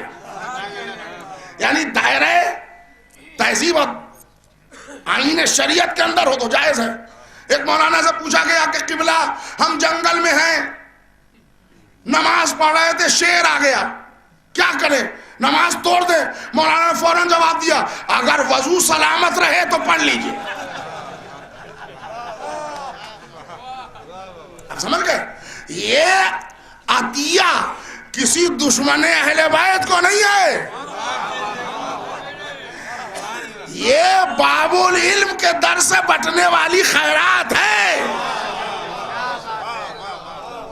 سنیے، ہر معاملے میں علی کو لے آتے ہیں یہ شاعر، ادھر سے ادھر سے کوئی نہ کوئی شعر کہ ان کو اب جو بھی مشاعرہ کبھی سمیلن ہوگا ان کو نہ بلائیں گے، چھانٹ دیا ان کا نام۔ بڑا سا پروگرام ہوا تو باقی جو شہر کے وی آئی پیز تھے، شعراء تھے، انہوں نے کہا ارے استاد کا نام چھانٹ دیا آپ نے۔ انہوں نے کہا وہ علی کا جو پڑھ دیتے ہیں، تو انہوں نے کہا ان کو آپ مصرع طرح دے دیتے، ایسا بھونڈا دیتے کہ وہ علی کا ذکر نہ کر پاتے، اہل بیت کے فضائل نہ پڑھ پاتے، لیکن ان کو چھوڑ دینا تو سماج کی عزت چلی جائے گی، لیکن ان سے بڑا کوئی شاعر نہیں ہے۔ اسی لیے کہتا ہوں میرے نوجوان بھائیوں، اپنے کو اتنا بلند کرو کہ زمانے کی ضرورت بن جاؤ۔ انہوں نے کہا وہ اتنے بڑے شاعر ہیں کہ اگر ان کو نہ رکھا جائے تو اہل ادب میں بھوچال آ جائے گا، مگر وہ جو علی کا ذکر کر دیتے ہیں۔ تو انہوں نے کہا مصرع بھونڈا دے دو، تو انہوں نے کہا ٹھیک ہے، تو آپ ہی بتائیے۔ تو انہوں نے کہا ٹھیک ہے ہم بتاتے ہیں۔ ایک مصرع دیا گیا ان کو، اور کہ ان کو ایک مصرع دے دیا، لکھ دیا گیا لوکل شاعر 2 شعر پڑھیں گے، 4 مصرے دعوت نامے میں، اور ان کو بھی دیا گیا۔ تو محفل ہو رہی ہے، مشاعرہ ہو رہا ہے، ادھر سے ایک لڑکا آیا، انہوں نے کہا حضور یہ جو شاعر پڑھ رہا ہے نا اس کے بعد آپ کو پڑھنا ہے، اور لوکل شاعر کو 4 مصرے پڑھنے ہیں، اور آپ کو چونکہ استاد ہیں لہذا طرح دی گئی ہے، اس پر شعر کہہ دیجیے۔ انہوں نے کہا طرح کیا ہے؟ تو انہوں نے لکھ کے دکھایا، طرح تھی الٹ کے پلٹ کے پلٹ کے الٹ کے۔ مصرع کیا تھا؟ رضی بھائی نے موضوع کر لیا، مصرع صحیح ہے، الٹ کے پلٹ کے پلٹ کے الٹ کے۔ انہوں نے دیکھا، انہوں نے کہا حضور لیجئے، انہوں نے کہا نہیں یہ آپ رکھ لیجئے، مصرع یاد ہو گیا۔ اس کا مسکرائے، اس مسکراہٹ میں بجلی گرا دی۔ وہ سمجھے کہ اب اس میں کہاں سے مدح علی لائیں گے صاحب، آپ کہاں سے فضائل علی لائیں گے اور کہاں سے فضائل اہل بیت لائیں گے؟ الٹ کے پلٹ کے پلٹ کے الٹ کے۔ لیکن یہ بھول گئے کہ جن کے سر پر تائید حیدر کرار ہوتی ہے وہ رسوا نہیں ہوتے۔ بات آئی گئی مائک پر، اناؤنسر نے ان کا نام پکار دیا، وہ آئے، انہوں نے کہا بھائی لوکل کو 4 مصرے کی اجازت دی گئی ہے، ٹائم کم ہے، صحیح کیا گیا ہے، مگر میں وہ بھی ٹائم آپ کو دیتا ہوں، انہوں نے 1 مصرع دیا، اس پر 1 مصرع کہوں گا، 3 مصرے پھر بھی چھوڑا ہوں، اس لیے کہ 3 کو چھوڑنے ہی میں ہماری بھلائی ہے۔ دیکھا آپ نے؟ انہوں نے کہا ہم کو مصرع دیا گیا ہے الٹ کے پلٹ کے پلٹ کے الٹ کے، لہذا خالی اسی مصرے پر میں تضمین گرہ لگا دیتا ہوں، بات ختم۔ 1 مصرع ان کا اور 1 میرا، اس سے زیادہ نہیں، باقی 3 مصرے میں نے چھوڑ دیے۔ طرح کیا دی گئی تھی؟ الٹ کے پلٹ کے پلٹ کے الٹ کے۔ ایسی تائید مولا ہوئی کہ فی البدی شعر کہہ دیا، رسالت کے جلوے امامت میں دیکھو الٹ کے پلٹ کے پلٹ کے الٹ کے۔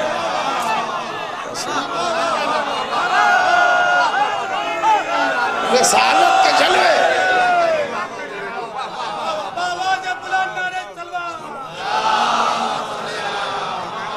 رسالت کے جلوے امامت میں دیکھو الٹ کے پلٹ کے پلٹ کے الٹ کے۔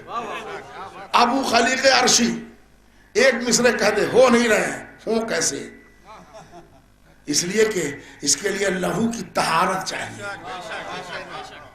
نفس کی پاکیزگی چاہیے، ہر ایک شعر کہہ نہیں سکتا، بنانا الگ ہے، بنانا وہ الگ ہے، وہ تو کسی کو بھی کھڑا کر دیجیے آپ، اس لیے کہ یہ ہمارا بھی کرایہ دے گا، اس کو شعر دے کے لے چلو، سارے کھیل ہم نے دیکھے ہیں، اس لیے کہ یہ باہر کا ہے، ہندو پڑھے گا تو پوری قوم ہماری، اور ہمارا بھی کام چلے گا، یہ پوٹیٹو چپس بھی لائے گا، پان مسالہ بھی لائے گا، راستے میں ٹکٹ بھی کٹوائے گا، لے کے جائے گا۔ ان کھاتیوں سے شاعری کی نیت تو چلائی جا سکتی ہے، ادب کی خدمت نہیں کی جا سکتی۔ میں معافی کے ساتھ جملہ کہہ گیا۔ ابو خلیق عرشی ٹھیک ہے تمہارے پاس اب شعر نہیں کہہ سکے تو اب تو وہ ہم کو فہرست دے دو. انہوں نے کہا وہ ہمارے پاس نہیں ہے. تو اب ابراہیم بن مالک اشتر نے کہا ابھی تک کہہ رہے تھے کہ یہ دونوں خراب ہیں اور ہم اچھے ہیں, تو ہم ذرا تم کو اپنی اچھائی بھی دکھا دیں. حکم دیا اس کو الٹا ٹانگ دو. اب اونچی اسٹیڈیم میں جو الٹا ٹانگا گیا اور وہ ہاتھ پاؤں کھینچ دو اوپر, کھینچ دیا گیا. ابراہیم آئے, کہا بھائی ابھی تو لکھانے کی پوزیشن میں ہے, لکھا دے جو بھی نام تجھے یاد ہے لکھا دے, یا جو ڈائری ہے وہ دے دے. سن میں اب بھی وعدہ کر رہا ہوں, امان بھی دلوا دوں گا مختار سے اور کچھ انعام بھی دوں گا, اس لیے کہ تجھ سے ایک بڑا کام ہوگا کہ ہم کو ڈائری مل جائے گی. اس نے کہا نہیں وہ نہیں ہے. تو اپنے نیزے کی یعنی کو دھاکتے ہوئے انگارے پر رکھ کے گرم کیا ابراہیم نے, اور لے کے آئے اور کہا منہ کھولا, اس لیے کہ جب یا تو یہ نیزہ جائے گا تیرے منہ میں یا منہ سے قاتلان حسین کے نام نکلیں گے. تو اس نے کہا آپ نیزہ ہٹائیے ہم بتائے دے رہے ہیں. ابراہیم نے نیزہ پھینک دیا. اس نے دو چار نام بتایا, انہوں نے کہا ہمارے ساتھ آدمی بھیجیے فلاں جگہ صندوق میں ہم پوری ڈائری رکھے ہوئے ہیں. اب وہ پوری ڈائری مل گئی. یہ ابراہیم بن مالک اشتر کی حکمت تھی جو جناب مختار کو سکھائی, اور اس سے پورا اثاثہ آ گیا. اور آج پوری دنیا میں کربلا کے سارے واقعات گھر گھر پہنچ گئے. جناب مختار کے جملہ احسانات میں ایک احسان یہ بھی ہے. صلوات بھیجیے محمد اور آل محمد.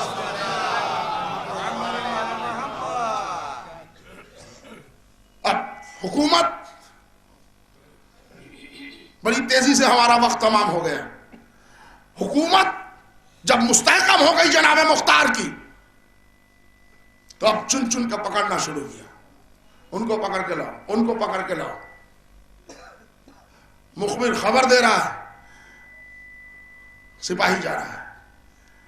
ایک جگہ تہ خانے میں 40 لوگ چھپے تھے, اور وہاں جو جا رہا تھا یہ لوگ مار کاٹ دے رہے تھے. عبداللہ ابن کامل انصاری خود گئے. تو آپ کو معلوم ہے وہاں محمد ابن اشعث اور شیس ابن ربعی, یہ دو بہت بڑے ظالم ہیں, یہ بھی تھے اس میں. تو اس نے سونے چاندی کے اتنے سکوں کے ڈھیر لا کے رکھ دیے عبداللہ ابن کامل انصاری کے پاس. تو کہا بھائی یہ لے لو, ہماری جان بچا, ہم مدائن کے راستے بھاگ جائیں گے, ہم کوفہ میں تمہارے رہیں گے بھی نہیں. تو عبداللہ ابن کامل انصاری نے جو ڈائلاگ بولا ہے وہ سننے کے لائق ہے.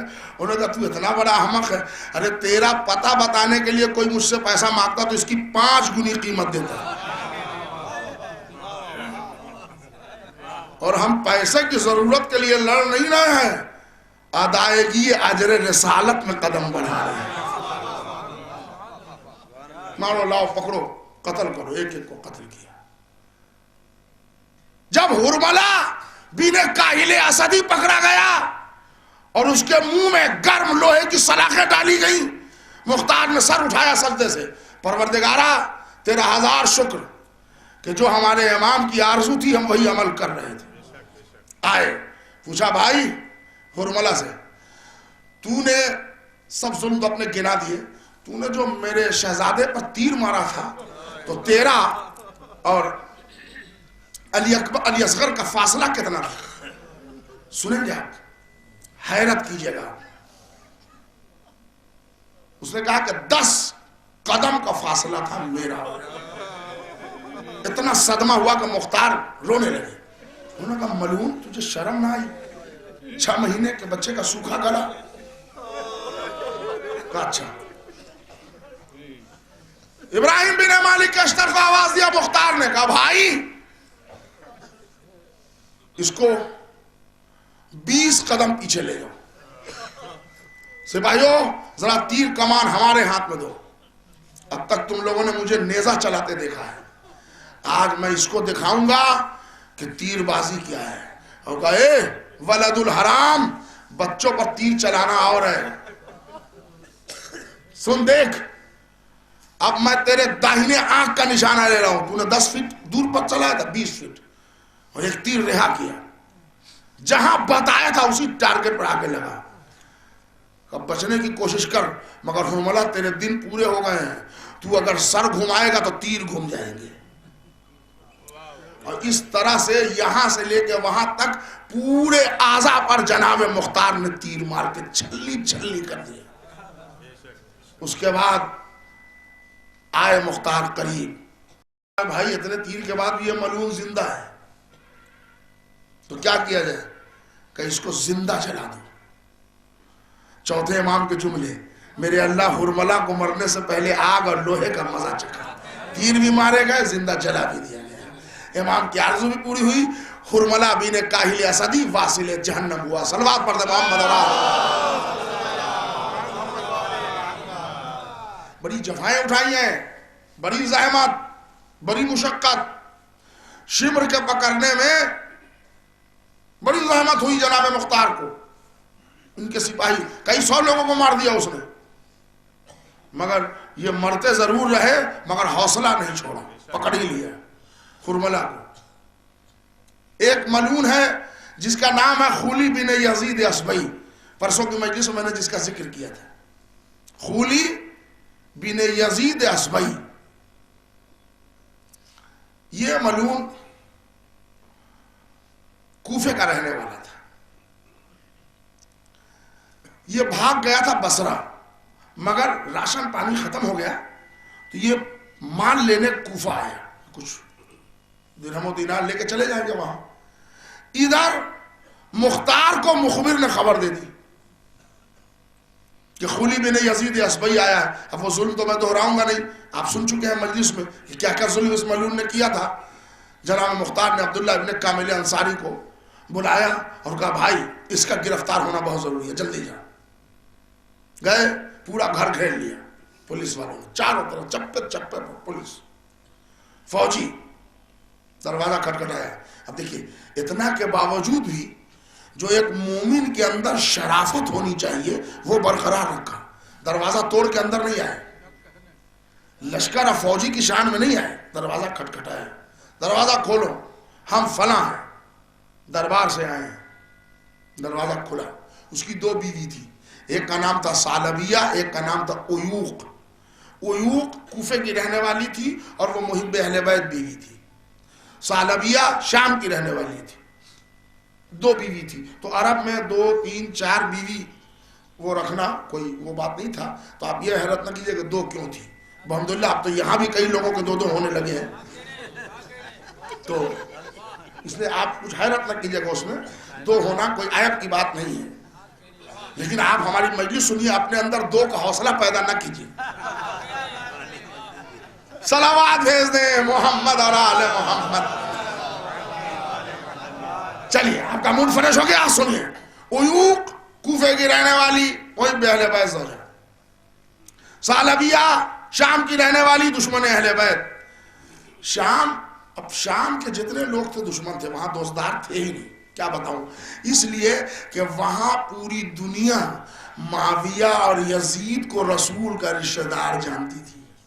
جو علی کے سر پہ ضربت پڑی تو ایک بڈھے نے مسجد میں کہا تھا کہ علی کاہے کو گئے تھے مسجد میں جب نماز نہیں پڑھتے تھے, یہ شامی کا واقعہ ہے. یعنی پوری دنیا سمجھتی تھی کہ محمد کا رشتہ دار اگر کوئی ہے تو وہ معاویہ ہے یا معاویہ کا خاندان ہے. وہ اہل بیت کو اتنا اوجھل بنا دیا گیا تھا تاریخ میں, شاید اسی لیے زینب کو وہاں جانا ضروری تھا کہ گھر گھر حسین پہنچ جائے. اتنا ماحول بگاڑ دیا تھا کفر. یہ مصلحت تھی.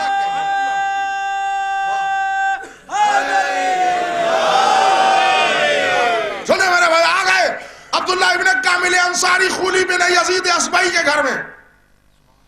دونوں زوجہ سامنے آئی کہ ہم کو یہ خبر ملی ہے اور خبر پرفیکٹ ہے کہ خولی گھر میں آیا ہے.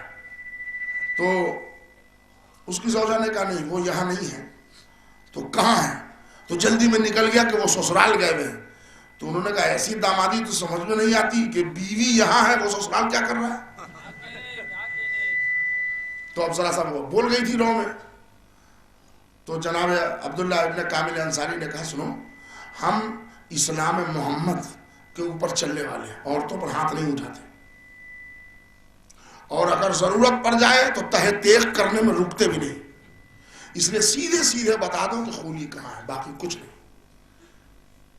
تو وہ ثعلبیہ آ کے نخرے دکھانے لگی کہ نہیں کچھ نہیں. کہاں ہے اس میں وہ ایوب اس کی وہ محب اہل بیت جو کوفے کی بیوی تھی وہ سامنے آئی اور اس نے آ کے عبداللہ ابن کامل انصاری سے کہا سنو پولیس کی دھوس مت دکھاؤ, میں بھی ایک سردار کی بیوی ہوں, پولیس والے دھوس ہم پر نہ دکھاؤ, جاؤ واپس, میں نے بار بار کہہ دیا کہ خولی اس گھر میں نہیں ہے. سنا آپ نے؟ اچھا. عبداللہ ابن کامل انصاری وہی پر کھڑا ہے, دو سپاہی کو بلا کے دیکھو ادھر واچ کرو. وہ کہے گھوم گھام کے ادھر ادھر,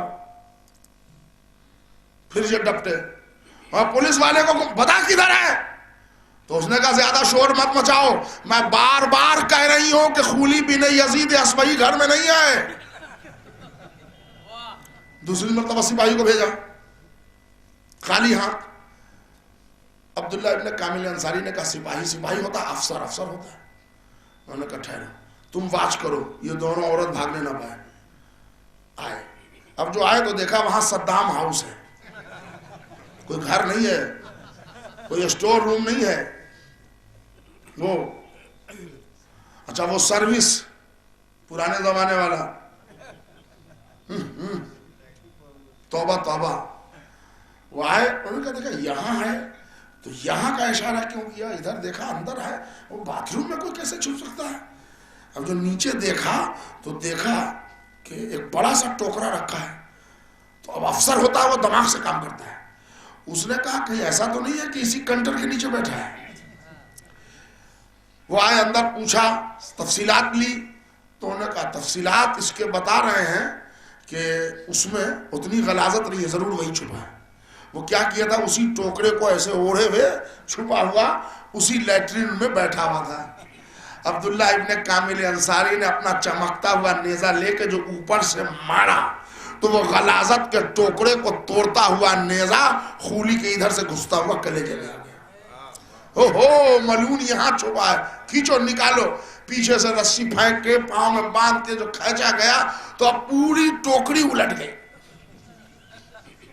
سنیے, اور اسی عالم میں سپاہی کھینچ رہے تھے.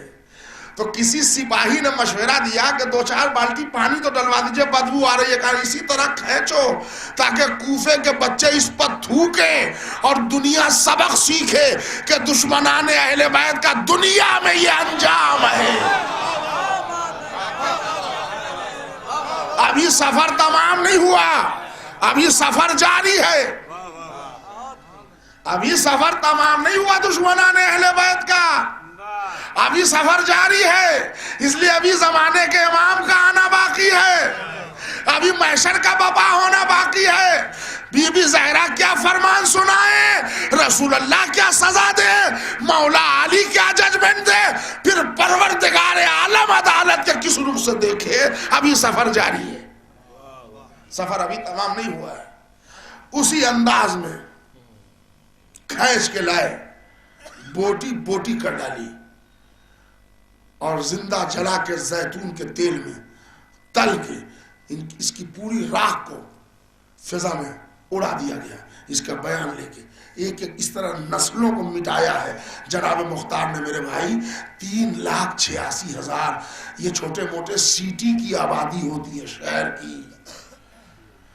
4 لاکھ سے زیادہ آبادی ہو تو سنسدیہ چھیتر گھوشت ہو جاتا ہے, معمولی آبادی نہیں ہے یہ.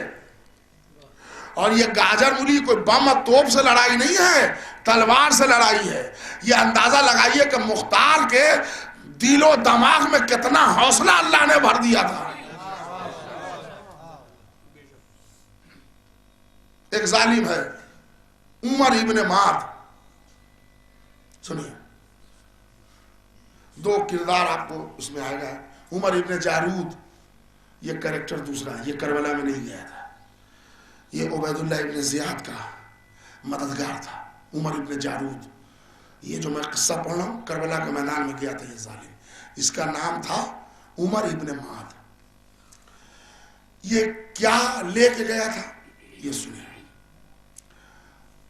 نیزہ, تیر, تلوار, پتھر, یہ سب اسلحے ہیں. ان میں ایک اسلحہ ہے, نام سنا ہوگا آپ نے, گرز. یہ گرز کیا ہے؟ یہ گول سا لوہے کا ایک دھنوش، آپ دیکھ لیں، گول ایک بال لوہے کا، اور اس کے بیچ میں ایک کنڈلی لگی ہوئی ہوتی ہے، اس کے بعد اس میں دستہ ہوتا ہے، اور وہ دستہ 5 انگلی میں آ کے پھنستا ہے، اور وہ سپاہی گھما کے وہ گرز مارتا ہے۔ گرز کا وار کہاں ہوتا ہے؟ پیٹھ کے اوپر یا گھٹنے کے اوپر۔ عمر ابن معد گرز چلانے والے بٹالین اور دستے کے 4000 کا افسر تھا۔ یہ جو گرز چلاتا تھا تو یہ 30 کلو گرام کا گرز تھا اس کے ہاتھ میں، یہ چلاتا تھا۔ تو ہر گرز چلانے والا یہ سپاہی کے پشت پر مارتا تھا، اس لیے کہ جب ریڑھ کی ہڈی ٹوٹ جائے تو سپاہی ہل نہیں سکتا، یا کوئی بھی ریڑھ کی، بھائی ذرا جس کو بیک پین ہو جائے اس کی کیا کیفیت ہوتی ہے، چجائے کہ وہ لمبر ویٹیبرا پوری ریڑھ کی ہڈی ٹوٹ جائے تو وہ جوائنٹ ختم ہو جاتا ہے، باڈی کے پورے حرکات و سکنات رک جاتے ہیں، آدمی زندہ رہ سکتا ہے مگر کروٹ گھوم نہیں سکتا۔ یہ گرز کا وہ کام ہوتا ہے۔ اور اس ملعون نے 2 مرتبہ کربلا میں بنی ہاشم پر گرز چلایا، ایک مرتبہ شہزادہ قاسم کے پشت پر چلایا۔ یہی سبب ہے کہ آپ نے سنا ہوگا زندگی میں کوئی پامال کیسے ہو جائے گا، اس لیے کہ سپاہی گھوڑے سے گرا اٹھ کے بیٹھ گیا، یا کوئی نیزہ کوئی ہتھیار جو اس کے پاس ہوتا تھا لے کے کھڑا ہے، تو سپاہی دائرہ بنا کے بھاگتے ہیں، اس لیے کہ گرا ہوا زخمی شیر کوئی نیزہ اٹھا کے مار نہ دے، اپنی جان بچا کے لوگ بھاگتے ہیں۔ اب تو گر گیا، یہ اٹھ کے ایسے کہنی کے بل ٹک جاتا ہے سپاہی، ایسے یا جیسے بھی ہو اٹھ کے بیٹھ جائے گا، تو اس کے اٹھ کے بیٹھنے سے، یا اگر اٹھ کے بیٹھ نہیں سکتا تو سیدھا لیٹ جائے گا تاکہ واچ کرے گا، اس کے ہاتھ میں اسلحہ ہے، سپر ہے، کچھ پھینک کے نہ مار دے، لہذا لوگ جاتے ہیں۔ حضرت قاسم کے پامال ہونے کا سبب یہ تھا کہ ریڑھ کی ہڈی ایسی ٹوٹ گئی کہ حسن کا یتیم کروٹ نہیں بدل سکتا تھا، اس پر سے پھر حملہ ہو گیا، نتیجہ یہ ہوا کہ ادھر کے گھوڑے ادھر ہو گئے، حسن کا یتیم زندگی میں کچل دیا۔ بس میرے سرکار، اس نے دوسرا ایک گرز کا وار کیا، وہ سنیا۔ میرے سرکار، میں مختار نامہ پڑھنے کی تحقیق کر رہا تھا، تو پڑھتے پڑھتے مجھے شام میں جو جناب زینب نے مکان خالی کرایا، اس میں جو سرحائے شہداء آئے، اس کی کیفیت میں ایک جگہ میں نے پڑھا کہ حسین کا سر آیا تو زینب آگے بڑھی، علی اصغر کا سر آیا تو رباب آگے بڑھی، علی اکبر کا سر آیا تو شام کی عورتوں نے کہا اللہ اس کی ماں زندہ نہ ہو، یہ سب ہوا۔ اس میں ایک جگہ میں نے فرقہ تھوڑا سا جملہ پڑھا کہ ایک سر آیا جس کے سر کے اوپر بال نہیں تھا، تو لوگوں نے پہچانا نہیں، شام کی عورتوں نے یہ سر کس کا تھا، لیکن ایک مرتبہ روتی ہوئی ام کلثوم اٹھی کہ بھائی تو میری طرف سے قربان ہوا تھا، یہ سر سقائے حرم باب الحوائج ابو الفضل العباس کا تھا۔ پڑھا تو میں نے،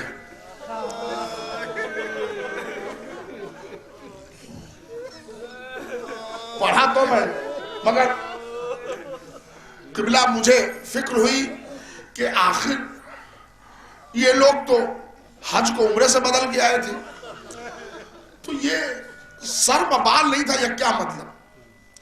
تحقیق بڑھتی رہی، تحقیق بڑھتے بڑھتے پتہ لگا کہ حضرت عباس کے سر پہ ایک گرز ایسا مارا گیا تھا جس کی وجہ سے ابو الفضل عباس کے سر کی جلدیں اڑ گئی تھی۔ وہ کیسے ہوا؟ اور اس کے بعد جو حصہ سر کے جلد کا تھا وہ گھوڑے کے ٹاپوں میں ٹکر کھاتے کھاتے جدا ہو گیا۔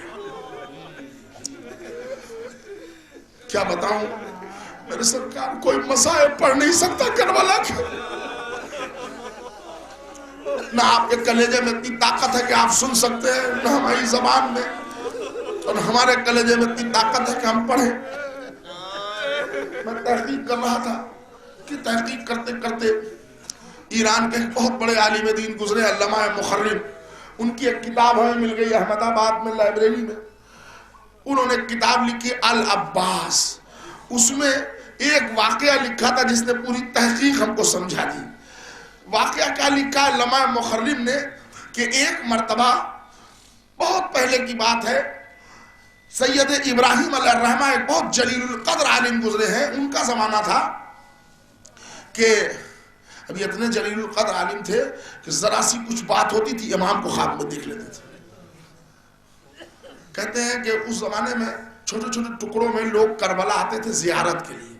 اللہ آپ سب کو زیارت کربلا نصیب کرے، اور بڑا اچھا اہتمام کیا صاحب خانہ نے بھی، کم سے کم ایک ہی آدمی صحیح حسین کے صدقے میں کربلا چلا جائے آپ حضرات کے تعاون سے اور لوگوں کے اس سے، تو جس کے نام نکلے خالی اس کو خوش قسمت نہ سمجھیے، آپ سب کے آنے کے سہارے بنے اس کے لیے، لہذا وہ ہمارے سب کی طرف سے نمائندگی کرے گا۔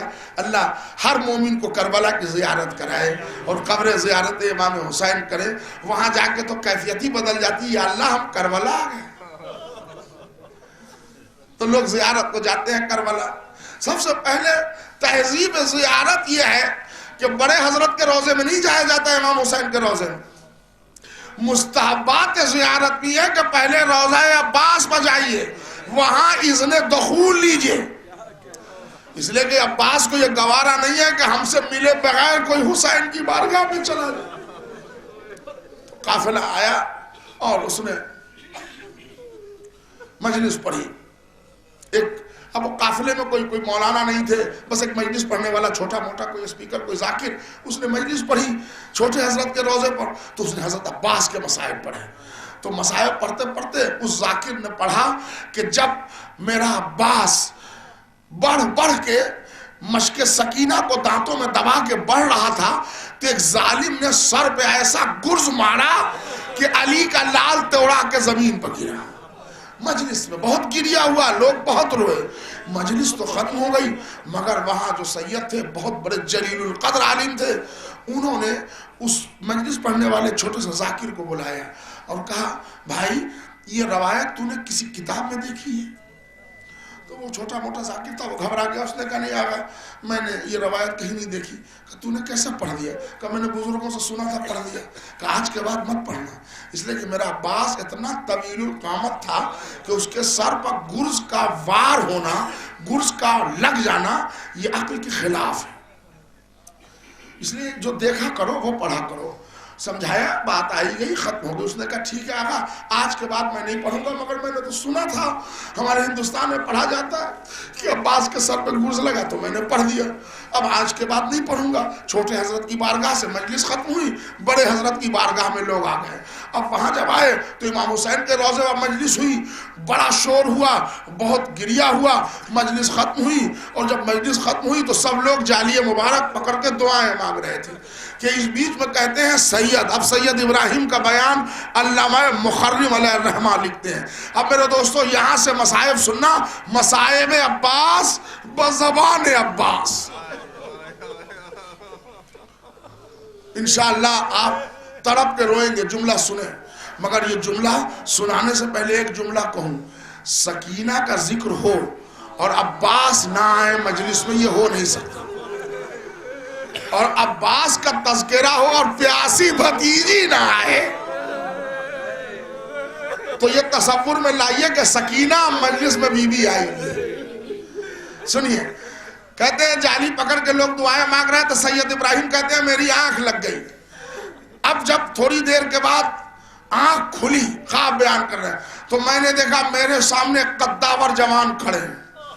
سید مجھے مخاطب کیا، سید، میں نے دیکھا تو میں نے حلیہ مبارک سے تو پہچان لیا کہ یہ میرا مولا عباس ہے، اس لیے کہ بازو کٹے تھے مگر سر سے خون کا فوارہ جاری تھا، تو میں پہچان گیا۔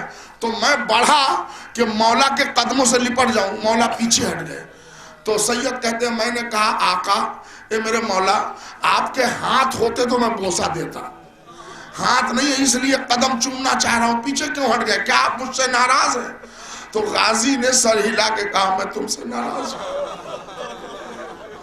سید نے ہاتھوں کو جوڑا، آقا ام البنین کے لال، سکینہ کے سقا، کیا غلطی ہو گئی کہ آپ ناراض ہیں؟ کہ ابھی جو ہمارے روضے میں مجلس ہوئی تو نے ذاکر کا ہمارے دل چھوٹا کر دیا، تو نے کیسے کہہ دیا کہ میرے سر پہ گرز نہیں لگا؟ سید کیا تو کربلا میں تھا؟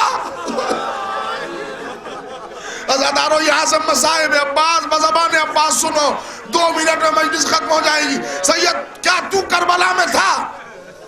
نہیں آقا غلطی ہو گئی، میں نے تو یوں ہی کہہ دیا کہ آپ لمبے ہیں، آپ کے سر پہ گرز کیسے مارا جا سکتا ہے؟ ہاں سید تیرا یہ سوچنا صحیح تھا کہ میرے سر پہ گرز کیسے مارا جائے گا، مگر میں بتاؤں کہ میرے سر پہ کیسے گرز لگا؟ ہاں مولا بتا دیجئے کیسے لگا۔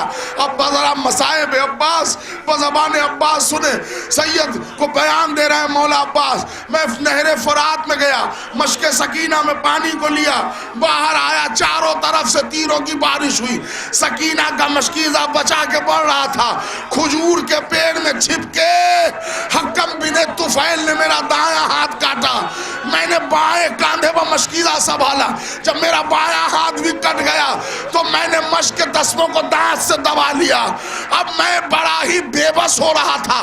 سید کیا بتاؤں، جس کے دونوں ہاتھ نہ ہو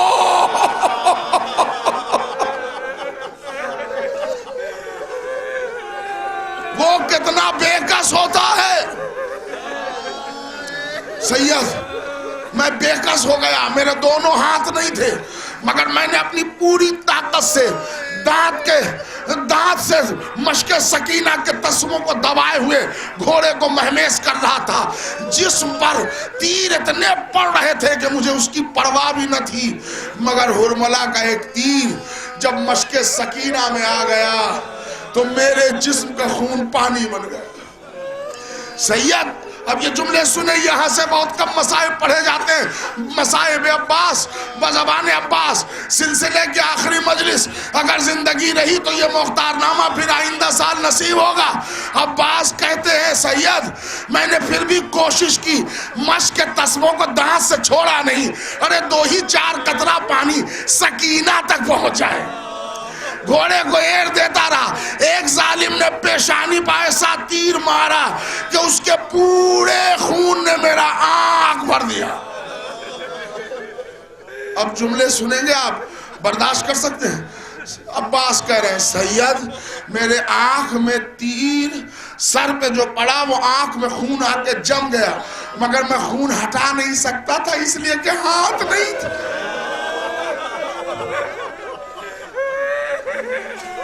سید میں وہ خون ہٹا نہیں سکتا تھا اس لیے کہ میرے ہاتھ نہیں تھے، مگر میں ایک آنکھ سے دیکھتا ہوا گھوڑا بڑھائے چلا جا رہا تھا کہ ایک ظالم نے میرے ایک آنکھ میں تیر مار دیا۔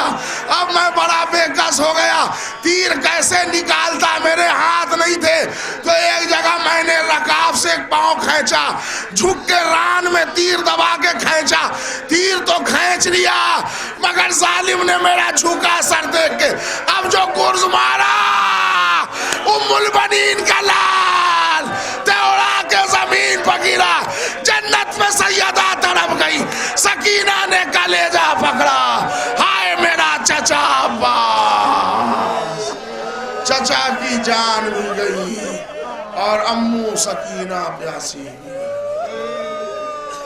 سیعلم الذین ظلموا ای منقلب ینقلبون۔